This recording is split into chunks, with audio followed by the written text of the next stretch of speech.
प्यारे भाई और बहनों, मेरा नमस्कार स्वीकार हो। आज हम आपको धार्मिक श्रृंखला में बताएंगे कि ब्रह्म विद्या का अधिकार किसको होता है। ब्रह्म विद्या की साधना क्या है, तो सुनिए। पर ब्रह्म की अनुभूति चित्त में होती है। मतलब पर ब्रह्म की जो अनुभूति होती है वो चित्त में होती है, अन्यत्र नहीं होती है। इसीलिए उसे हृदय में स्थित बताया गया है, अन्यथा वह सर्वव्यापी है।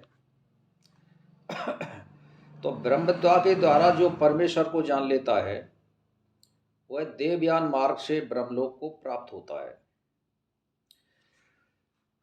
आप बहुत ध्यान देकर के सुनिए। मैं ऐसी बात बता रहा हूँ जो शायद आपको मिल तो जाती है लेकिन दुर्लभ है वो, इसीलिए ध्यान देकर के सुने कि ब्रह्म विद्या के द्वारा जो परमात्मा को जान लेता है वह देवयान मार्ग से ब्रह्मलोक को प्राप्त होता है, जहाँ से जीवात्मा का पुनरागमन नहीं होता है, यानी वो दोबारा जन्म नहीं लेता है। अच्छा, जीवात्मा भी ईश्वर के समान गुण होते हुए भी वे तिरोहित हैं। वे उसके चिंतन से प्रकट होते हैं, उसके प्रकट न होने से ही बंधन है एवं प्रकट हो जाना ही मुक्ति है। ईश्वर के गुणों के प्रकट न होने का कारण उसके शरीर के साथ एक मान लेना है। यानी आप ईश्वर को, आत्मा को ये मत जानिए कि ये शरीर में है, अन्यत्र नहीं है। उसको शरीर के साथ मत जानिए, वो एकता रहती है, सभी जगह वो व्यापक है, ऐसे मानिए आप उसको। तो ये उसमें फर्क है। ईश्वर के गुणों को प्रकट न होने का कारण उसका शरीर के साथ एकता मान लेना है। तो यदि परमात्मा साकार नहीं है तो उपासना कोई अर्थ ही नहीं रह जाता है। यानी आप ये समझिए कि कोई ये कहता है कि परमात्मा साकार नहीं है, वो निराकार है, लेकिन नहीं है, वो साकार है, तभी तो आप उपासना का अर्थ ही नहीं रह जाता। उपासना से वह प्रत्यक्ष होता है, उसका प्रत्यक्ष दर्शन संभव है, बिना अभ्यास के वह संभव नहीं है। अब आप समझ रहे हैं, यानी जिसको आत्म साक्षात्कार कहते हैं। अगर आप योग और अभ्यास करते हैं, मंत्र के जाप का, योग क्रिया का, आसनों का, प्राणायाम का, ध्यान धारणा का, समाधि का, और आप यम नियमों का पालन करते हुए अभ्यास करते हैं समाधि का, तो ये निश्चित है परमात्मा का यानी प्रत्यक्ष होता है। तो परब्रह्म का जगत से भेद और अभेद दोनों प्रकार से संबंध है। ज्ञान मार्गी अभेद उपासना के ग्रहण करते हैं, और एवं भक्त भेदो उपासना को, दोनों का फल एक ही है। यानी जो भक्त होते हैं वो उसको बाहर देखते हैं, दूसरा देखते हैं, और जो ज्ञानी होते हैं वो उसको निराकार देखते हैं, लेकिन फल दोनों का एक ही है।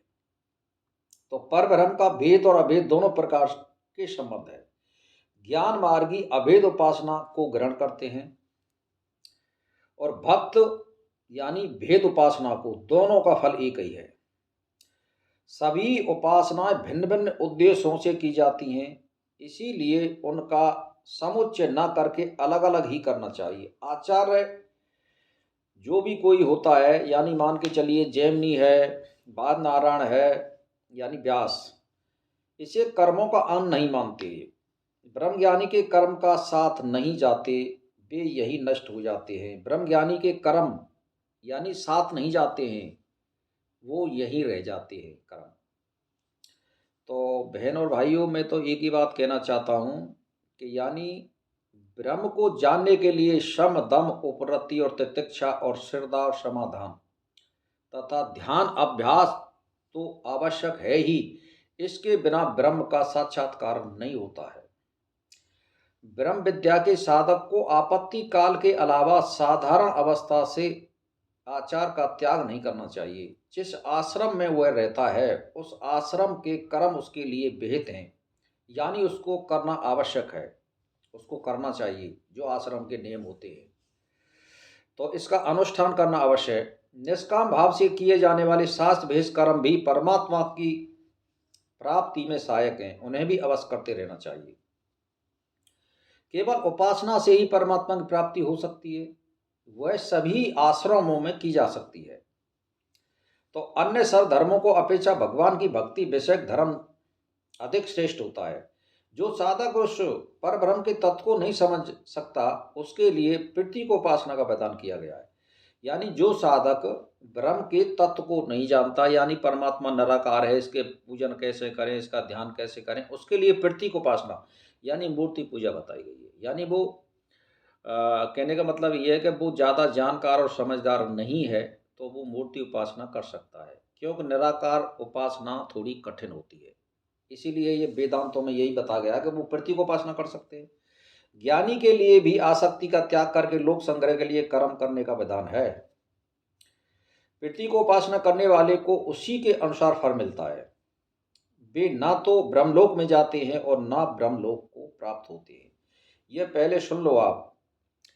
ब्रह्मलोक जो मूर्ति पूजा करने वाले हैं उनको प्राप्त नहीं होता है, ये वेदांत में स्पष्ट कहा है, ये आप समझ लो।